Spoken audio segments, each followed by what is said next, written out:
5, 4, 3, 2, 1, 0.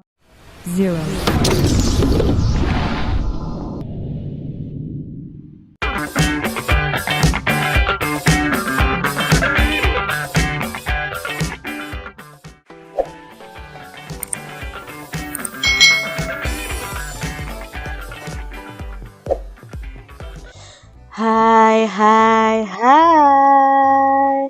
Selamat datang di channel YouTube Kak Citra. Apa kabarnya adik-adik semuanya? Kak Citra berharap kalian dalam keadaan yang baik, sehat, dan siap untuk belajar. Hari ini kita akan belajar bersama-sama untuk mata pelajaran tematik kelas 6. Kita belajar di tema 3, tokoh dan penemuannya. Subtema 1, penemu yang mengubah dunia, pembelajaran yang pertama. Mari adik-adik kita belajar dengan penuh semangat. Lihatlah lingkunganmu di malam hari. Cahaya lampu bersinar menerangi jalan, sekolah, dan rumah kita. Listrik telah mengubah wajah dunia. Tahukah kamu siapa tokoh yang berhasil menemukan mesin pembangkit listrik? Dan bagaimana lampu-lampu di rumah dapat menyala? Nah, akan kita pelajari di pembelajaran kali ini adik-adik. Tahukah kalian proses perjalanan arus listrik pada lampu-lampu di rumahmu? Bacalah teks berikut dan pahami isinya dengan baik. Nah, di sini ada teks yang berjudul Listrik Pengubah Wajah Dunia. Listrik telah membawa banyak perubahan dalam kehidupan masyarakat di dunia. Michael Faraday adalah tokoh penemu arus listrik. Faraday lahir pada tahun 1791 di Newington, Inggris. Ia berasal dari keluarga miskin dan hanya sebentar merasakan pendidikan di sekolah. Dengan perjuangan keras dan semangat pantang menyerah, ia akhirnya berhasil membuat alat sederhana pertama yang dapat menghasilkan gelombang elektromagnetik. Tahukah kamu bagaimana perjalanan arus listrik hingga sampai ke rumahmu? Arus listrik adalah gelombang elektromagnetik, yaitu gelombang yang dapat merambat meski tidak ada media perantara. Gelombang elektromagnetik terbentuk dari hasil perubahan medan magnet dan medan listrik yang terjadi terus-menerus. Proses tersebut kemudian memicu terjadinya arus yang kemudian kita kenal dengan arus listrik. Jadi arus listrik itu dihasilkan oleh generator raksasa pada pusat pembangkit listrik. Arus listrik tersebut disalurkan melalui jaringan listrik tegangan tinggi berupa jaringan kabel pada menara-menara yang tinggi yang menuju ke gardu-gardu penerima di berbagai daerah. Dari gardu-gardu penerima, arus listrik kemudian disalurkan ke rumah penduduk dan ke berbagai tempat yang memerlukan. Arus listrik yang diterima di rumah kemudian disalurkan adik-adik melalui rangkaian kabel listrik di dalam rumah.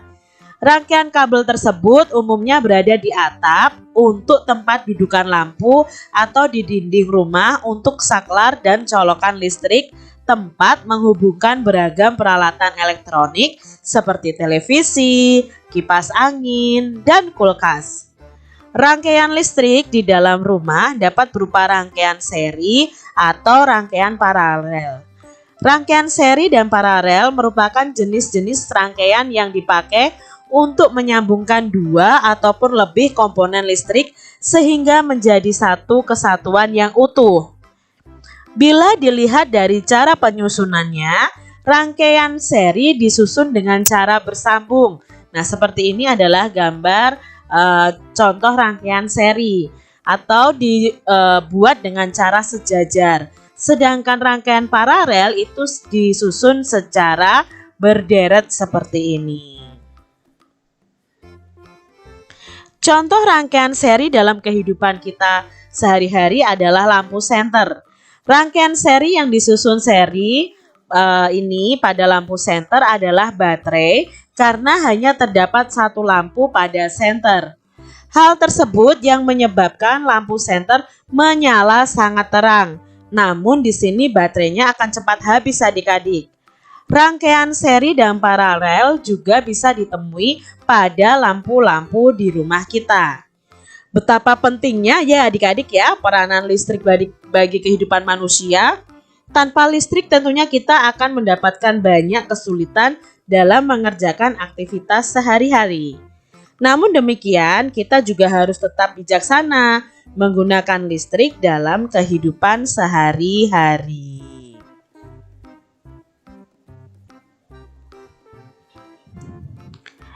Teks tersebut itu terdiri atas 5 paragraf.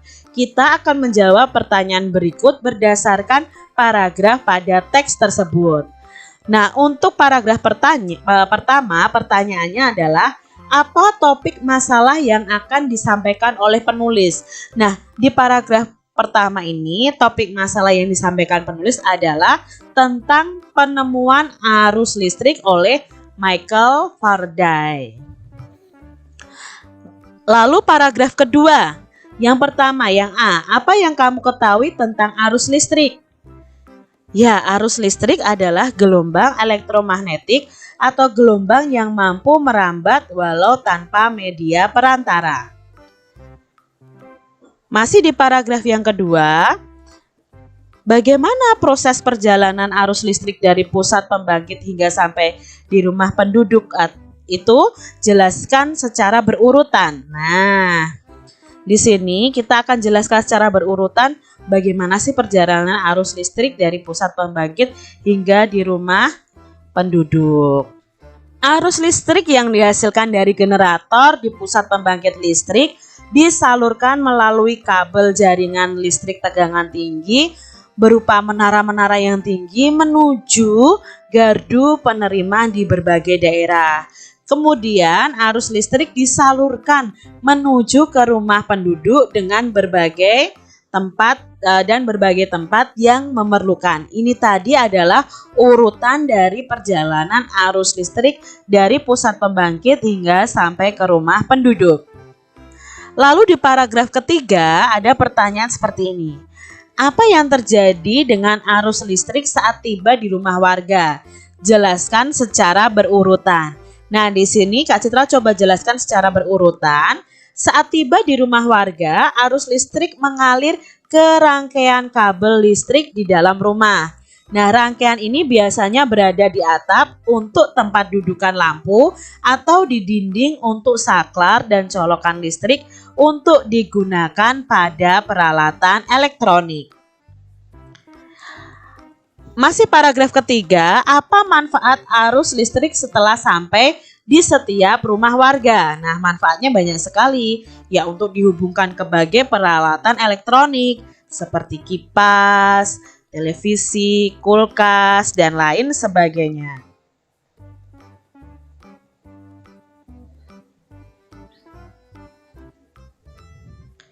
Paragraf yang keempat. Apa kesimpulan dari teks yang ada di paragraf yang keempat?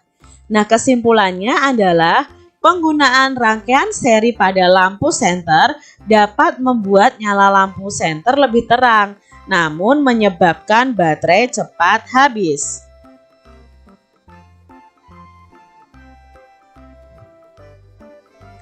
Sedangkan paragraf kelima ada pertanyaan, adakah pesan yang disampaikan oleh penulis? Jelaskan dengan singkat. Nah, apa pesannya ya yang ada di paragraf 5 ini? Pesannya ada nih adik-adik.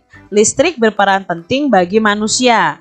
Aktivitas sehari-hari dapat terhambat tanpa adanya listrik. Kita juga harus menggunakan listrik dengan bijak.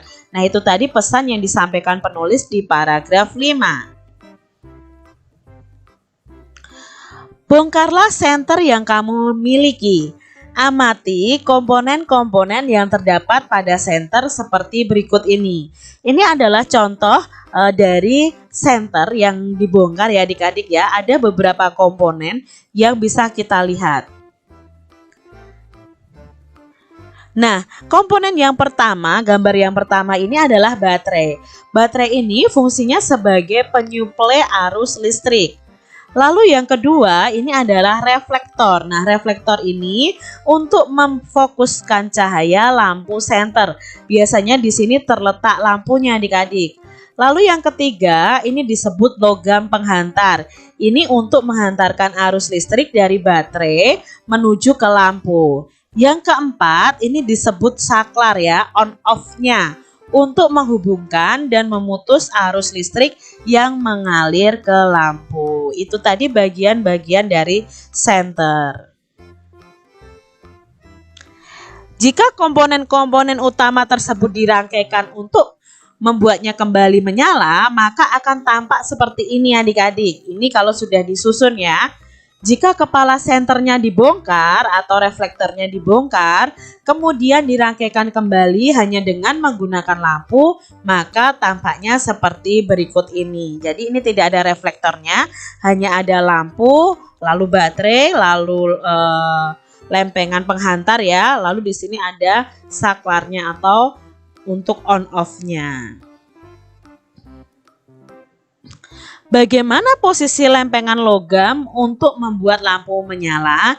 Nah, posisi logam harus mampu menghubungkan arus listrik yang keluar dari baterai menuju ke lampu.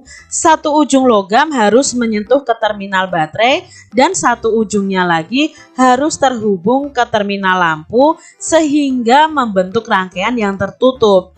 Jika terdapat saklar, saklar harus dalam kondisi yang terhubung. Apa komponen yang sebaiknya digunakan untuk mengganti lempengan logam tersebut yang biasanya terdapat pada rangkaian lampu di rumah? Nah, biasanya untuk lempengan logam itu diganti dengan kabel tembaga yang dilapisi karet karena mampu menghantarkan listrik lebih baik dan menghindari konsleting listrik. Tuliskan proses perjalanan arus listrik pada rangkaian listrik senter tersebut secara rinci dan berurutan. Nah, di sini Kak Citra coba jelaskan tentang proses perjalanan arus listrik dari rangkaian senter tadi. Nah, dalam keadaan normal lampu senter itu mati.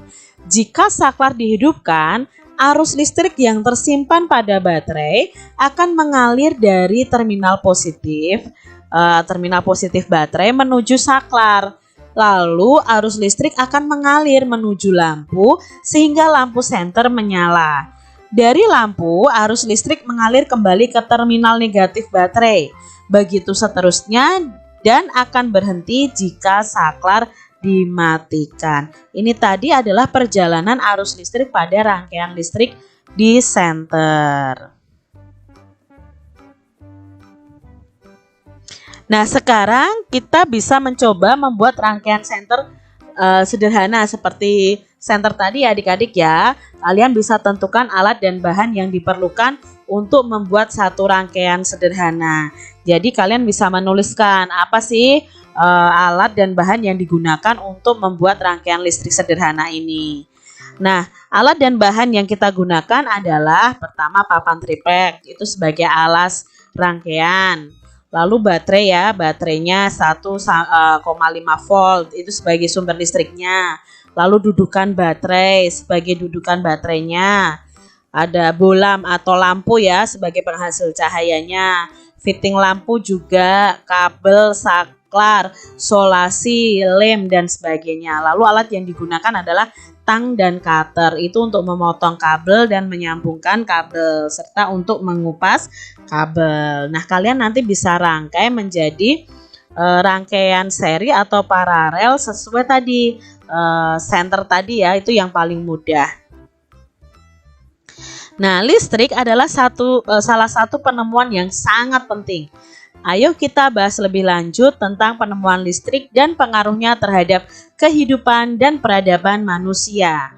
Nah, di sini perhatikan bola lampu yang terdapat di dalam kelas atau di rumah kalian dan nyalakan lampu tersebut.